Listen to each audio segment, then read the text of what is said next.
This week on ATV News, the government turned from healthcare reform to tax reform, Malala Yousafzai visited American University, and racist symbols were found in 3 buildings on campus. I'm Mariah Espada. And I'm Max Abokukul, and ATV News starts now.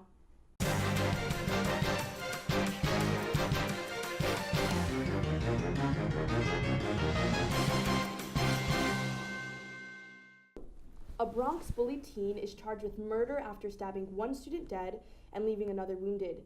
18-year-old jailed homicide suspect Abel Cedeno stabbed 15-year-old Matthew McCree in the chest multiple times due to what he explains was defense for McCree throwing pens across the room to hit him. According to their peers, the teens had been going back and forth for 2 weeks, causing Cedeno to order a switchblade off of Amazon to self-defend from the bullies. In an interview, Cedeno states he went through verbal and physical abuse from his peers because of his bisexuality. Investigators have also picked up that Cedeno's mother has been stranded in Puerto Rico from Hurricane Maria. Longtime family friend of the teen claims he was an in-house kid that received no help from the school community. Now let's go to our politics report with Afaname Idiong. Thanks, Max. I'm Afaname Idiong with your politics report. Kim Jong-un threatened to shoot down any U.S. airplanes, even if they're not in North Korean airspace. The country cited Trump's recent tweets as a declaration of war. Also, the Cram-Cassidy health care bill was shut down again this week as multiple Republican senators, including Senator John McCain and Senator Susan Collins, came out in opposition to the bill. Senate Majority Leader Mitch McConnell stated, "We haven't given up on changing the American health care system." Also this week, Facebook prepares to hand over 3,000 ads to the Senate and House Intelligence Committee. The ads were bought by Russians during the 2016 election. In world news, German Chancellor Angela Merkel faced a shaky re-election this past Monday, with her party losing the most ground to the far right with the worst results for her party since 1949. For ATV News, I'm Afaname Idiong. Thanks, Afaname. Well, I'll tell you this, Mariah, I'm not planning on visiting North Korea anytime soon. Max, I'm with you 100%. I say we stay back here in D.C., but I will say it's crazy that our president is taking to Twitter, out of all places, to talk about crazy nuclear war stuff I know, like this. Rocket Man, of course. Yeah, it's crazy stuff in the political D.C. world that we're in right now. The Department of Health and Human Services Secretary Tom Price has resigned from his position amidst his chartered flight scandal that has plagued the recent news cycle. The former Georgia congressman came under fire for his use of chartered flights across the country, which cost the federal government over $400,000 in bills. Price offered to reimburse $51,887 of his bill, which he says represents the cost of his seat on these flights. But still, his actions angered both his critics and President Trump, whose one of his campaign goals was to drain the Washington swamp. Price was chosen by President Trump to lead the department back in November of 2016, holding a firm position to the Affordable Care Act and other government entitlement programs. His vacancy seat is yet to be filled. For this week's business report, we turn to Christopher Devine. Thanks, Mariah. I'm Christopher Devine with your business report. President Donald Trump released his new tax plan this week, angering many lawmakers on both sides of the aisle. Despite repeated promises from Republican lawmakers to provide relief to the middle class, nearly 30% of taxpayers with incomes between $50,000 and $150,000 will actually see a tax increase.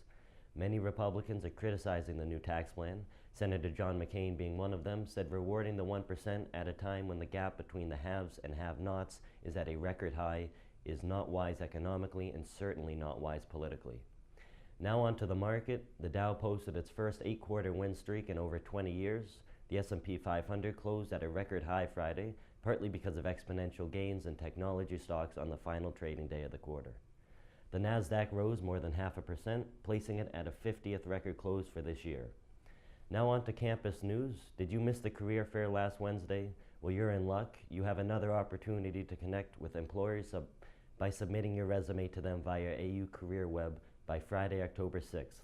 To learn more about this opportunity, visit AU Career Web for more details. Students interested in networking with other young professionals should look into one of the many embassy events that take place in Washington. Celebrate the Islamic New Year at the Saudi Embassy this Friday, or learn to waltz at the Austrian Embassy this Thursday. Visit thingstododc.com to learn more about these events. For ATV News, I'm Christopher Devine. Thanks, Christopher. Max, I don't know about you, but I got to go to the career fair that they had last week, which was really informative. But I love that Christopher brought up that there are other options if you didn't get to go to the fair. That website that the university set up for us, you put your resume and you can network with other people. or even the embassies. I say, Max, this year, we make it a go out there, network. I mean, we're our own brand, we're our own business. Absolutely. I unfortunately missed the fair, but I'll definitely be taking up that online offer. Absolutely. Chance the Rapper had a lot to say about film critic site Rotten Tomatoes this past week after reading a poor review on a movie he particularly enjoyed. The rapper took to Twitter to blast what he thought was an inaccurate rating of 17% for the comedy The House, starring Will Ferrell and Amy Poehler. The film follows a mother and father who blow their daughter's college tuition to start an illegal casino in their basement. Chance questions how other films like Bulworth, that he believes to be racist and unfunny, have managed to score a way higher rating of 75%. Chance hopes that both Will and Amy stay away from the critics' reception of what he viewed to be a masterpiece. Chance ended his rant tweeting, quote, "If the film critics of today can't find why The House is a comedic delicacy, then I don't want to hear any more reviews." Now let's go to our sports report with Katie Malone. Thanks, Mariah. I'm Katie Malone with your sports report. This week, women and men's cross country both finished second at their respective meets in Annapolis. At the Salty Dog Invitational, AU women's cross country started off strong but lost their lead. Junior Adriana Hook secured 7th place overall. At the men's Navy Invitational, Alla Eldon Tirba placed 9th overall, but the team still ended up second to the home team. Their next meet will be Saturday, October 14th at Princeton. Women's field hockey won their game against Lehigh 4-0 with 2 goals scored by Rafaela Rubas and one by Leia Di Giandomenico and another by Rachel Stefano. The team hurt their winning streak against Penn with a final score of 3-2. Both goals were scored by Noor Conan, but the team was unable to come back in overtime. You can catch their next home game on October 21st at noon against Lafayette. Men's soccer had a tough week, losing to Boston University 2-0 and West Virginia 3-0. Women's soccer didn't have much better luck. They lost to Bucknell 4-0 and Navy 2-0. Hopefully the women will do better against Lehigh on October 7th and during their home game against Holy Cross on the 14th. The men's team have a chance to redeem themselves at home on the 7th against Marist and on the 11th against Binghamton. The women's volleyball team won the Patriot League opener against Loyola 3-0, but lost the following game against Navy 1-3. You can catch their next 2 games here at AU on October 6th against Lehigh and on the 7th against Lafayette. Other upcoming events include a swimming and diving meet against Loyola and wrestling's Red and Blue intra-squad exhibition on October 22nd. That's it for sports. For ATV News, I'm Katie Malone. Thanks, Katie. Mariah, I'm sorry, but my allegiances are torn. You know, I am from Boston, if y'all don't know. And Boston University, obviously, but I do love American University, so to see them lose to Boston University, I'm torn. I just don't know what to think. Max, I'll tell you, I was actually at that game. I never go to soccer games, but something told me, you know what, I'm going to go out there. It's Hispanic Heritage Month, and they were doing like a little bit of an event with like the Latinx community and soccer, so I went out, and I was disappointed. I was there, I was waiting for AU to pull through, but they came up short, so better luck next time. Now let's go to Alexis Arnold with our science report. Thanks, Mariah. I'm Alexis Arnold with your science report. The recorded rainfall brought to Puerto Rico by Hurricane Maria could have set a new record. Sites across the island saw 10 to 20 inches of rain. Some places even reported 3 feet of water. If these readings are correct, it would beat the current national record for rainfall in 1 hour and even come close to the world record. A recent study from the University of Rochester raises concerns about the effect of vaping on teens. The study showed that e-cigarette vapors damage lung tissue, can lead to gum disease, and impair wound healing. Researchers are seeing more teens develop smoker's cough and bloody sores after they start using e-cigs. Teens often believe that e-cigs are less harmful than regular cigarettes, but the evidence in the study suggests otherwise. Lastly, a mutation in the Zika virus was discovered that could explain the rise in birth defects.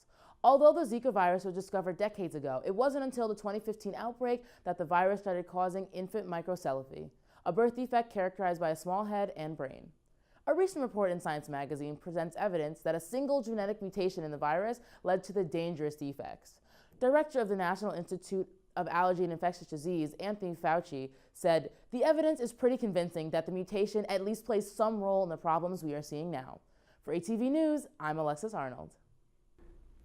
Thanks, Alexis. You know, Mariah, that information about, all the damage that smoking does to you is more than enough that I need to know not to smoke. That sounds awful, honestly. Yeah, I was actually at the radio station this week, and we were talking about it there, how a lot of teens think that e-cigs, hookah, all of those other options are better than cigarettes, so they go ahead and do it. But in fact, as Alexis was saying, we've got to drop all of it. Here at ATV, we're not saying necessarily not to do it, but we might encourage maybe drink some water, eat some vegetables, and maybe drop the e-cigs. I don't know. Absolutely, Mariah, absolutely.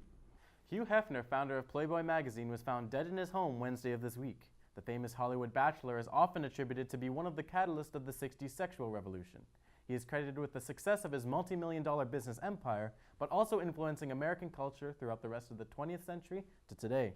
The Playboy founder leaves behind a complicated legacy, however. While many cite him on being on the cutting edge and an advocate of the civil rights movement and normalizing sexuality, many still claim that his business model of presenting women in a one-dimensional light speaks negatively to his character. He was 91.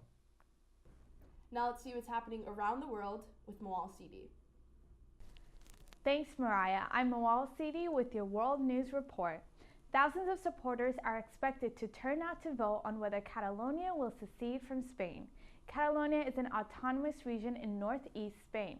The government of Spain has deployed extra police to stop the vote from taking place and has even requested for Catalan police to prevent people from using public buildings to hold the vote.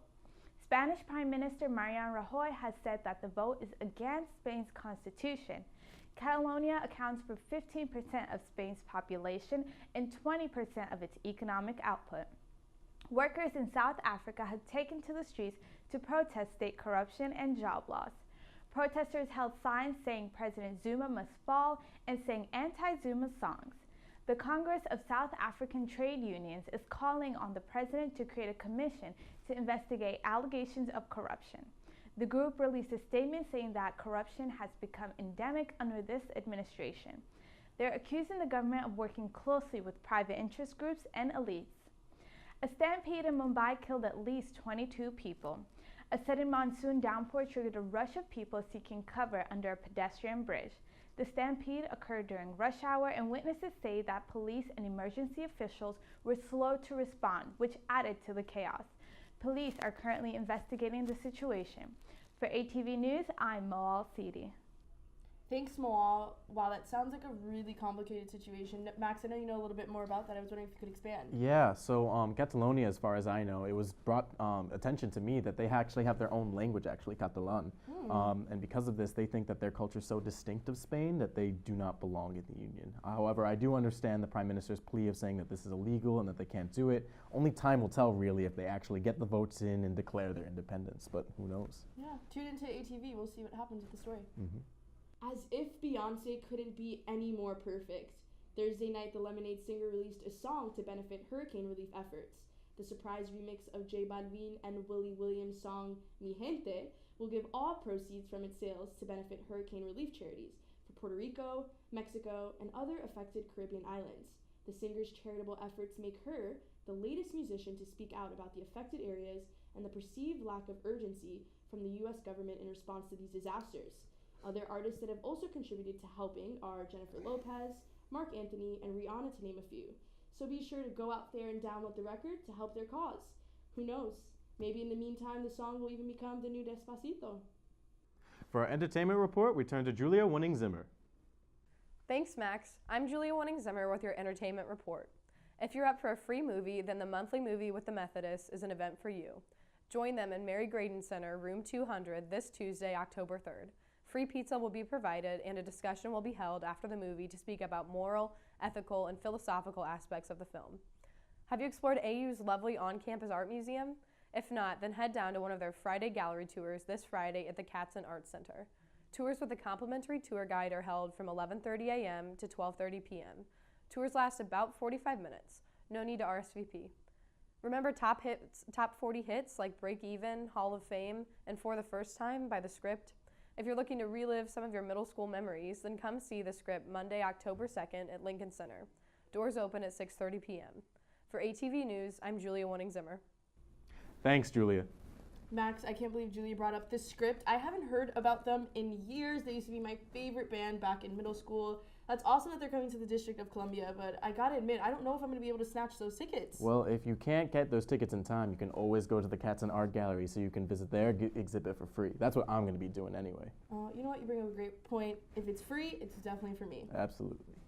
This past week, New York female rapper Cardi B made music chart history with her platinum record, Bodak Yellow. That's right, Cardi is the first female rapper to score a #1 single on the Billboard Hot 100 with no features since Lauryn Hill 19 years ago. She's been fighting for the #1 spot on the charts for some time now, as Taylor Swift's new single, Look What You Made Me Do, did not budge from the top slot for some days. Surprisingly, other female rap icons like Missy Elliott and Nicki Minaj went to Twitter to congratulate her for her success. Not so surprisingly, New York rapper Azealia Banks wasn't too happy to hear about the Bronx rapper's success when stating Cardi B was nothing but a poor man's Nicki. We'll see if Cardi can push past Azalea's hate and release yet another history-making single. Now let's turn to Liz Holmes with our weather forecast. Thanks, Max. I'm Liz Holmes with your weather report. The temperature is finally cooling down a little, so you might want to start bringing a jacket with you in the mornings and in the evenings. On Monday, it will be sunny with a high of 76 and a low of 54. On Tuesday, it will also be sunny with a high of 76 and low of 54. And on Wednesday, we might see some clouds with a high of 77 and a low of 58. The rest of the week will have highs in the upper 70s and low 80s. We will not see any rain next week, so it's the perfect time to go outside and enjoy the beautiful weather before more traditional fall temperatures roll in. For ATV News, I'm Liz Holmes. Thanks, Liz. I don't know about you, Mariah, but I've noticed it's been getting cold lately, and I'm not a fan. I'm super cold lately, but I must admit, I'm a little excited. I love the fall season. I can bring out my cute cardigan, my cute sweaters, a little bit of red lipstick maybe, so I'm, for fashion, very excited. Interesting. Now let's turn to Grace Rogers with a lifestyle report. Thank you, Max. This week in lifestyle news, the Kennedy Political Union at American University awarded Malala Yousafzai the AU Wonk of the Year Award for 2017. Crowds gathered Monday evening at Bender Arena, where President Sylvia Burwell moderated a question and answer session with Yousafzai. Yousafzai spoke about the importance of education to women's independence and the government's responsibility to ensure women's education worldwide. Now we turn to the targeted acts of racism and hate on American University's campus. 10 Confederate flag posters with a cotton plant attached to them were found on AU's campus Tuesday evening. The AU administration held a town hall meeting on Wednesday afternoon in the K Spiritual Life Center. President Sylvia Burwell delivered an emotional speech expressing how difficult it is for her to understand these acts of hate. Burwell took the opportunity to reinforce the importance of AU's Anti-Racist Research and Policy Center. The AU students were also given an opportunity to speak at the town hall, communicating their needs for more action. AU Student Government, in collaboration with the AU Anti-Research Policy Center, held a public rally on Friday in response to the recent incident. Students, faculty, and staff attended the rally on the front steps of the Mary Graydon Center. AU SG President Taylor Dumpson responded to these instances of hate and racism on campus by saying enough is enough. With ATV News, I'm Grace Rogers. Thanks, Grace. Max, I don't know about you, but it's really disappointing as a person of color to see that AU once again has to deal with something of this nature. I will say public safety doesn't know yet who did this incident, but they are tracing it back to a group called the DC Counter Resistance. They think that they actually might be responsible for the last incident with the bananas. I don't know. What do you think about it, Max? I just think it's, again, as a person of color, it's very disappointing to see these incidents happen across AU, having people of color feel not safe, not welcome. And I understand the administration, especially our president, is trying to do something about it. But again, it's just very disappointing to see it happen over and over again. I will say I am happy that President Burwell is stepping up to the plate, but we'll see what happens. Absolutely. That's it for ATV News this week. Be sure to like us on Facebook and follow us on Twitter. I'm Max Abokukul. And I'm Mariah Espada. Thanks for watching.